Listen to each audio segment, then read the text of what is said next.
Дэлхийн боловсролд хүрэх таны гарц нён өдөв боловсролын төв. Тэгэхээр яг энэ видео бол яг судалгааны тэтгэлэг авах зорилготой хүмүүст мэдээлэл өгөх зорилгоор одоо бэлтжээ. За тэгэхээр судалгаа бол ерөөсөө магистрийн түвшнээс эхэлнэ. Яг сурах тэтгэлэгтэй түвшин гэхдээ бэлтгэл нь бол бакалавраас эхэлсэн баг шаардлагатай. Бакалавр байхдаа эдийн шинжилгээний гурал орохоос эхэлнэ. Бакалаврын 3 дугаар курс батлал эдийн шинжилгээний гуралд ороод эхэлсэн шүү дээ. Тэр үед л тухайн үеийн судалгааны суурь тавьчихдаг. Эдийн шинжилгээний гуралд ороогүй диплом бичээгүй төгссөн байж байгаа би оройчлоо гэж бодох юм шаардлагагүй. Магистр гэж дараа нь Монголын магистрс очиж диплом бичээ, эдийн шинжилгээний гуралд ороод дотроо нөгөөл сэвлүүлээ тийм ийм янзаар судалгааны туршлага өөрөө зөвлөж болно гэсэн. Магистр одоо хоёр төрлөө болооч мэргэжлийн магистр, судалгааны магистр. Тэгэхээр мэргэжлийн магистр юусэн хамаагүй их сургуулиуд өөрсдөө хөгжүүлдэг судалгааны засгийн газар ч гэсэн судалгааны тэтгэлгийг тэр master by research, master by course хоёр юм өрсөлдөлж ороод ирэх юм research гэдэг нь илүү. Яг л тэр хүн өөртөө хэрэгтэй сураад явах гээгүй сурч явах хэвчээ тухайн сургуультаа мэдлэг бүтээж өгөө явах гэж байгаа. Диплом бичих байгаа шүү дээ тэр хүн чинь тэрэн дээр илүү стипендтэй багтсан сэтгэлтэй байгаа гэсэн. Master by research гэж яриад байгаа боловч доктор тавьж байгаа юм бас хамаатай. Яг ижилхэн процесстэй. Одоо чинь Австрали master by research-ээр очиж дотроо докторлоо шийдчих болдог. Тэгэхээр шууд доктортой тэнцэхгүй байх юм бол эхлээд судалгааны магистраар яваад очиод докторлогоо шийдээд авчих. Тэр үед тэтгэлгийн журам ч ихсэн адилхан шийддэг. Магистраар ихсэн юм докторлоос шилжлээ. Тийм бол магистрийн цэцэрлэгч 2 жил байсан бол доктор 3.5 жил болоо ингээд сонгогдчихэв гэсэн математикаар. Тэгэхээр ийм боломж бол Австрал байгаа, Англи байгаа, Шинэ Зеландд байгаа. Би өөрөөс нөгөө ийм тэтгэлийг авсан болохоор нэлээд судалж ээж бол авлаач төвчнөө олон орныг харьцуулж ээж ингэж судалж ээж авсан байгаа. Тэгэхээр одоогийн өгч байгаа мэдлэгийг яаж бэлтгэх вэ гэдэг бакалавраас эхлэн шинжилгээний гурал тохиолсон. За дараагийн бэлтгэх шаардлага нь хэлээс орсон байна. Англи хэлгүй хизээж судалгаар явах боломжгүй. Яг л тэр дэлхийн нийтийн шинжилгээ ухааны англиар явагдаад тэр одоо мэдлэг мэдээлэл уншиж ойлгох чинь англиар байгаа тийм. Тэгэхээр эхлээ уншиж ойлгох энэ бол зүгээр л хамгийн багтаа өгч байгаа шаардлага. Дараагийн түвшиндөө өөрөө өгүүлбэх гэдэг байна шүү дээ англиар. Тэгэхээр тэр хэллийг бол маш сайн түвшин сурсан байх шаардлагатай. Заавал энэ ярианы түвшинд өсөлтөд байх шаардлагагүй шүү дээ. Бичгийн түвшин, эрдэм шинжилгээний ажил, бичих чадвартай хүртэл түвшиндээ сурсан байх хэрэгтэй. За тэгээд тэтгэлэг төгсөх юм бол ер нь сургуулийн шаардлагууд 6.5 байдаг бол хамт ингээ очсон сэтгэлэг авсан ингээд найзуудаасаа асуух 7.5-аас дээш дандаа оноотой хүмүүс тэр судалгааны сэтгэлэг авсан байсан. За дараа өгүүл хэлүүлсэн туршилттай байх шаардлага. Тэр нь одоо дотоод Монголын дотоод зүйлүүдийг нэх хүмүүс төлөвшөх олон улсын peer reviewed гэнэт магадлагдсан тэр сэтгэлээр хэрэглэгдсэн ялангуяа Web of Science, Scopus индекстэй журналд байх тусмаа илүү чанартай гэсэн. Өгүүлэлтийг чинь одоо ерөөсөө хүн гэл нэг 2 жилийн дотор сураад нэвлүүлждэг ажил биш.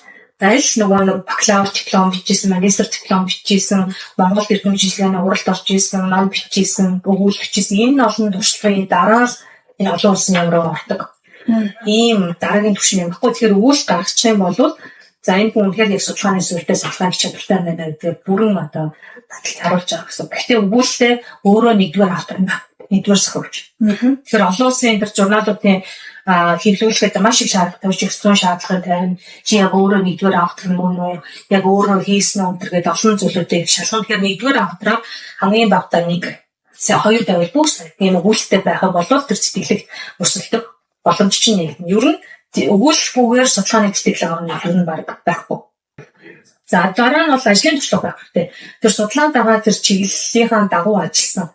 Тэгээд ингээд тэр чиглэлээр илүү зэтгэлтэй байдаг юм байна. Өөр мэргэжлийн үнгээд очиод тийм судалгаа хийсэн бол үнэмшгүй шүү дээ. Тэгэхээр өөрийнхөө ажиллаж байгаа мэргэжлийнхаа дагуу судалгаа хийсэн байх шаардлагатай. Тэгээд ер нь бол энэ их сургуулийн багшийн ажил, судалгааны байгууллагуудын ажилтан байхтай энэ ажлын туршлагууд бол энэ танаасаа ингээд судалгаа хийлгүүлдэг, мэргэжлийн судалгаа хийлгүүлдэг энэ дэмжиж өчтдөг болохоор бакалаврын төгсөөд хаана ажилд орох вэ? Хэрвээ чи одоо ажиллаж байвал ажлаас салах уу гэдгээр ингээд анхаарал сэлчилтэй байх байна. За тэгээд энэ бүгдийг бэлтгэсэн байх юм бол судалгааны төлөвлөгөө бичдэг research proposal. Гэхдээ research proposal-ыг шууд биччихээс өмнө хийгдэх бас нэг аргууд байна. Research proposal бичгээс өмнө яах вэ гэдэг одоо би зааж өгч дээ. Яг хэрэгтэй үед нь бол хэрэгтэй. Бид нар ингээд судалгаагаар сурахын тулд эхлээд супервайзертай буюу удирдагчтай байх шаардлагатай. Тэр удирдагч нь чиний судалгаа удирдагчдын яг бүлийн зөвшөөрсөн байх хэрэгтэй. Тэгэхээр тэр удирдагчаар зөвшөөрүүлэхийн тулд чи их өөрийнхөө ингээд сурчсан нөхлөөр судалгаа гэдэг байна л ба. Тэр одоо өдөртөгчд зориулж өөрийгөө бэлтгэсэн байх хэрэгтэй гэсэн. Бас ихлээр тэгэхээр яах вэ гэхээр нэгдүгээр сурах сургууль авах юм гэсэн.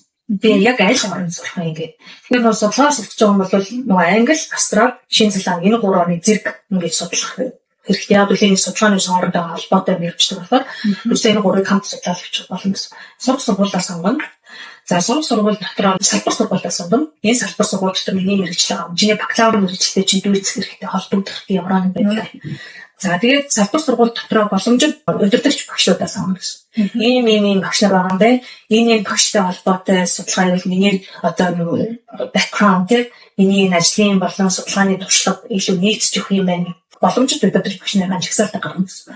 За тэгээд тэр багш нарыгаа гаргаж ирсэн яах вэ гэхээр өгүүлбэрийн уншин.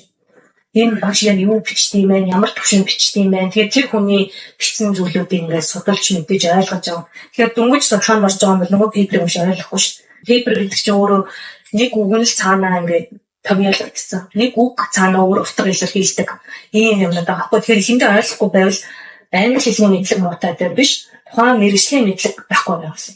Тэгэхээр тэр талтай холбоотой юм сурах бичиг уншин Википедиагаас ч гэсэн их уншдаг шүү дээ. Википедиагаас уншин үндсэн одоо ойлголтуудыг аваад бидрийг ойлгодог болтлоо уншиж ойлгох гэсэн.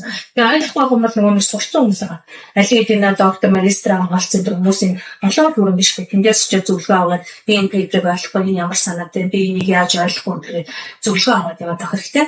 За тэгээ Монголоос магистраар хэлсээд судалгааны магиструуд нээсэн шүү дээ. Сургуулиуд чинь тэр зэргээр хэлсэж ороод удирдлагч хөшөө сонгоо тэр удирдлагч хөшөөрөө тайлбарлуулаад энэ салбар ороо ингээ өгүүлбэрүүдийг уншаад ойлгох юм болов одоо жинхэнэ судалгааны хэлбэрийг бичиж байна гэсэн. Одоо би яг судалгаа хийхэд бэлтгэгдсэн хүн гэсэн. Энийг хийхгүйгээр судалгааны төлөвлөгөө бичлээгээд нөгөө уншиж байгаа удирдагч өгч чинь жамаа бүрээс үлээж авахгүй яг л чиний судалгааны төлөвлөгөөний хөшөнгөөс чинь чиний чадрыг уншиж гэсэн. Энэ хүн энэ л төрлийн мэдлэгтэй үйл байна. Тэгэхээр энэ бол ингээд судлаач болох надаас маш их хөдөлмөр зарцуулах юм байна. Энэ хүний браваас нь заах юм байна. Тэгэхээр энэ хүний цагаа зарцуулахгүй гэсэн. Тэгэхээр чи өөрөө тэр хүн тэнцгийн тул өөрөө бие дагаа маш их юм судалж мэдсэн байх хэрэгтэй гэсэн. Тэгэхээр тэр хүнтэй тэр өгүүлэлттэй холбоотой эрдэмтдийн өгүүлбэрээс илүүлсэн байх хэрэгтэй. Тэгэхээр энэ юусэн нэг 2 жилийн хөдөлмөр гэж байгаас тийм хамгийн багтаа бараг 4 жилийн хөдөлмөр байгаа.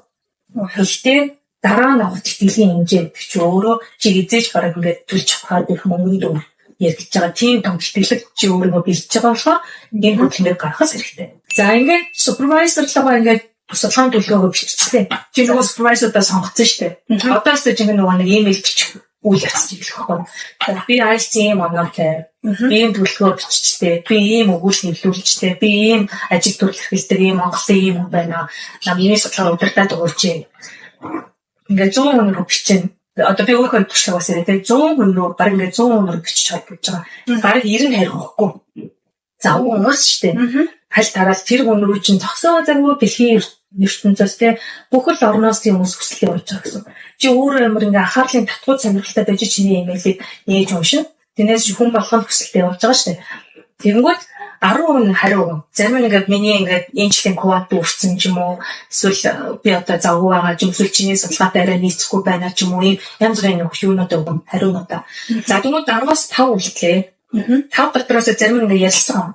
Би чи шинэ зэлэнд багш мөхтэй онлайн ярилцсан энэ тэгээд би бол одоо чиний бичиж байгаа шал өөр төвшний судалгаа удирдах хүн чи ингээд өөрөө өөрчлөх чадвартай юу тийм асуулт асууж байгаа. Би бол өөрөө сурах бүсгийн үйлчлэлтэй би юу сурч чадна. Тэгэхээр ингээд өөр зүйл байсан ч юм уу би яаж сурахаа бол та хэлээд өгч юм би ингээд сурч чадна гэсэн.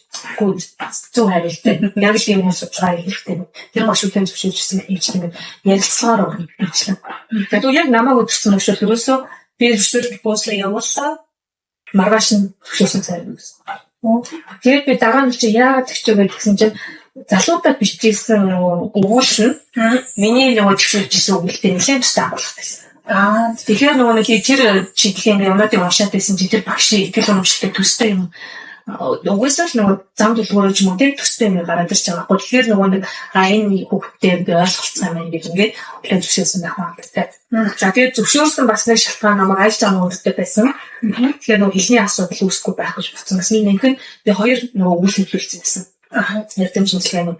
Тэгээ энэ хоёр үгс чинь бас нөлөөсөн чи өөрөө нэгдүгээр автор байсан. Тэгэхээр судалгааны тал дээр асуудал ингээ өөрөө аваад бичих нь гэсэн юм үндсэн дэрчтэй сонгосон гэж. Тэгээ ингээд за 4 супервайзертай болчихлоо. За би бараг 5 хавтаж боллоо байлаа. Жилээ гэдэг юм шийдэгсэн гэсэн үг шүү дээ. Тэтгэлэг тэнцвэртэй. Судалгааныхаа сургуультай тэнцсэн супервайзертай болцсон урилга үлдээд авсан. За одоо доктор өсөх бэлэн болчихлоо. Тэтгэлэг материал явуулах нөгөө бүх юмудаа манай нэрээс өдөртөг чүшингээ улаан төвшөрсөн миний дээр бүх материалуудаа дахиж бичээл. Тэгээд нэг өгүүл бичсэн хүн дараа нь тэтгэлгийн бичиг ямарсан. Амархан бүх зүгээр ингээд бичээл тэгэл явуулчихсан. За тэгсэн чинь энэ дээр миний нэг ажилласан юм юу юм бэ гэсэн чинь чиглэл аюул хамаатай. Нэг нь болов менежментийн чиглэлээр ерөнхий чиглэлээр яваад байсан. Нөгөөх нь боловсролын удирдлагын чиглэлээр яваад байсан. Нөгөөх нь боловсролын удирдлага дотроо гендер харагдсан 3 сэдвийн юугаар зэрэг ингээд чиглэл татлаж байгаа 3 газар. Тэгвэл гендертэй шууд чиглэл авчихсан. Тэнгүүд дараа нь боловсролын удирдлагатай намайг тэр сургалтаа эхлүүлсний дараа чи сургалтаа өгсөөрн сонирхолтой байгаа гэж чиглэл тэнцэжсэн. Тэгээд тэнгүүд нэгэн тэлхсэн юм чинь өөр газар ингээд нүүжчихэд хүн бас юм нэг зүйлтэй тууштай хэрэгтэй тийм. Ингээд хамаг хүчтэй зарцуулаад зөвшөөрөө тэр хүнээр өдөртүүлэн сургуульд очиж бүх юм эхлүүлснээс сургууль аяад голоос нь болохгүй. Тэгэхээр хүн бас ёс зүйлтэй байгаа хэрэгтэй. Тэгээд би өөр газар сургалтаа эхлүүлсэн байна. Баярлалаа гэх нэг багш хэлээ. Тэрийг ингээд болж исэн. Гэтэл менежментийн хариу бараг жилийн дараа гарч ирсэн. Тэгэхээр өрсөлдөөн ихтэй салбар байх тусмаа хариу айгүй удаан гардаг. Тэгэхээр хурдан явъя гэдэг юм бол ямар агаар их уу тэтгэлэг авсан улсаас зөвлөгөө авах хэрэгтэй. Тэгэхээр судалгаагаар эхлээд тэнцэг гэдэг чинь өөрөө би юм 4-5 жилийн өмнө юм байна шүү дээ. Дараа нь судалгааны тэтгэлэг тэнцэг гэдэг чинь дараагийн асуудал юм байна. Тэгэхээр судалгаагаар явъя гэж бодож байвал ийм олон жилийн ийм хөдөлгөөний дараа явах боломжтой. Гэхдээ нэг явчих юм бол маш олон давуу тал нийтнэ. Одоо чинь бизнесний бранчн дээр харагддаг. Зүгээр магистраар явж байгаа бакалавр явж байгаа бүх хүн $710 бизнесний төлбөр төлдөг. Тэр хүүхдэд дагуулж явж байгаа хүн болгон нэмэлт төлбөр төлдөг. Гэтэл судалгаагаар явж байгаа үед өөрийнхөө үндсэн төлбөр төлөөд дагуулж явж байгаа бүх хүн өөрөө төлбөрлөж байгаа авчихсан. Тэгэхээр ерөөсөө цаанаас тэр боловсролын систем чинь судлаачийг хэмжээд юм гэсэн үг. Судлаач хүмүүсийг авах гэдэг, судлаач хүмүүс тэтгэлэг өгөхгүй дээ, судлаач хүмүүсийг иргэдэг дээ. За дараа нь байнгын оршин суугчаар үлдээх гэхээр тусдаа бизнес чиглэлдэг. Зөвхөн судлаач нарт зориулсан. Салбартаа ингээд нөлөөлөх үз өгүүл бичсэн юм нөлөөтэй судлаач өгч юм бол байнгын оршин суугчаар ингээд визээ мэдүүлэх өөр чиглэл виз байна. Гэвч ингээд дараагийн аюул олон том боломжууд ингээд нээлттэй. Тэгээд доктор төгссөн байх юм бол ажиллах хэрэгтэй визний илүү урт хугацааны байх юм тийм. Тэгээд топ сургууль ингээд төгссөн байх тусмаа одоо тийм систем бас явдаг. Эрэндээ доошлууд ч хүн ажиллах сонирхолгүй гэсэн үг. Дээшлүүлж байгаа. Тэгэхээр топ төгсөх тусмаа доош явж ажиллах одоо боломжтой сургуулиудын ч гэсэн олон болоод байна гэсэн үг шүү дээ. Тэгэхээр Австралич өөрөө болон сургууль нь дэлхийн топ 100 дотор явдаг. Тэгэхээр топ 100 дотор явдаг сургууль төгсчих юм бол дараагийн одоо академикс эзэмшлийн карьер чинь маш олон их сургуультай нийлцдэг очиж байгаа. Тэгэхээр дараагийн асар олон юм боломж нэгдэж байгаа болохоор өнөөдрийн 4 жилийн хөдөлмөр бол бараг юу ч шүүхгүй.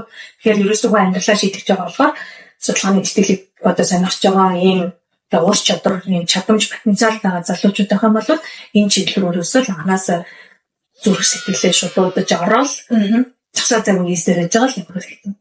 Олон тууштай. Тэр тууштай л харднаа. Юу пейпер гэсэн ч адилхан. Юу хамгийн наадсан нь хэлний оноо IELTS-ийн ардчны нэг тууштай оноо шатдаг шин. IELTS-ийн одоо голоос нь шатраад энэ төвч юм бол хизээж IELTS оноо авахгүй. Гэтэл эдэмшигчгийн өгүүлэгч нь IELTS-аас дараагийн түвшин хэцүү юм байна шүү дээ. За тэрний авах хүрсэн юм тууштай бол байна. Actually research proposal бичин supervisor олно гэдэг чинь дараагийн түвшний юм байна. Гэх мэтлэн нэг юм хүндрээд байгаа байхгүй. Тэгэхээр суур эмийн чадцсан цаашаа ингээд тууштай явчихсан гэсэн. Тэгэхээр энэ процессор судалгааны тэтгэлэг гэдэг энэ том тэтгэлэг авах боломж залуучуудад байна. Англи, Австрал, Шинэ Зеланд, Канада ч гэсэн судалгааны тэтгэлгүүд байгаа. Ийм их боломж байна. Тэгэхээр залуучууд энэ сонирхоод зэрэг болж байна. За судалгааны тэтгэлгээр маш гоё бүлгийн тайлбар өгсөн багтаа баярлалаа.